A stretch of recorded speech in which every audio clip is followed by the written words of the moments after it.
देखिए, साध्वी प्रेम भाई साहब की जैसे ही मौत हुई, उनके पिताजी का मेरे पास टेलीफोन आया था 6-7 बजे। उस समय मैं अटेंड नहीं कर पाया, मेरे पास किसी और का फोन है। मैंने तुरंत वापस फोन किया उनके पिताजी को। मैंने कहा क्या हो गया? उन्होंने कहा कि प्रेम भाई साहब नहीं रही, रोने लग गए। मैंने कहा पूरी बात बताओ क्या, कि यहाँ तबीयत उनकी खराब हुई थी आश्रम के अंदर, जहाँ बताया। अभी अजमेर में कोई कथा उन्होंने करी थी, और तबीयत खराब होने के बाद मैंने प्राइवेट कंपाउंडर को बुलाया, और कंपाउंडर ने सुई दी और उसके 5 मिनट बाद ही डेथ हो। उनका ये कहना था। और देखिए, प्रेम भाई साहब को बचपन से इनको लोगों मेरे 15 साल से मैं जानता हूँ। जब ये बचपन से कथा करती थी, बहुत अच्छी कथावाचक, किसान की बेटी थी और घुल मिल के सबके बीच रहती थी। कहीं न कहीं परेशान थी लंबे समय से। उन्होंने सोशल मीडिया पर जो पोस्ट डाली कि मुझे न्याय मिलेगा, ये तो कौन सा न्याय वो चाहती थी?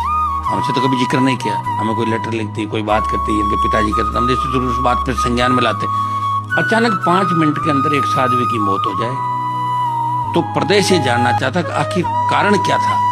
क्या साध्वी की कोई षड्यंत्र के तहत हत्या की गई, या सुसाइड था, या कुछ और था? ये राजस्थान जानना चाहता है। पोस्टमार्टम रिपोर्ट की बात आप लोग कर रहे हैं। पोस्टमार्टम के साथ साथ जो विसरा होता है वो सबसे महत्वपूर्ण होता है। पोस्टमार्टम में कई चीज़ों की जानकारी नहीं होती, बड़ी बड़ी चीज़ तो जानकारी आ जाती है, लेकिन विसरा रिपोर्ट उसको हम चाहेंगे कि 7 से 10 दिन में विसरा रिपोर्ट आ जाए, और उसके अंदर अगर किसी तरह की पुष्टि होती है, निश्चित रूप से आसपास के जो लोग हैं या कंपाउंडर है या क्या रिएक्शन क्या, ये सारी बात सामने आ जाएगी।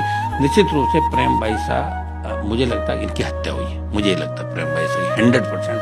और इसके अलावा कोई दूसरा मुझे दिख नहीं रहा, क्योंकि ऐसी कोई बीमार नहीं थी कि 2-3 मिनट के अंदर दम तोड़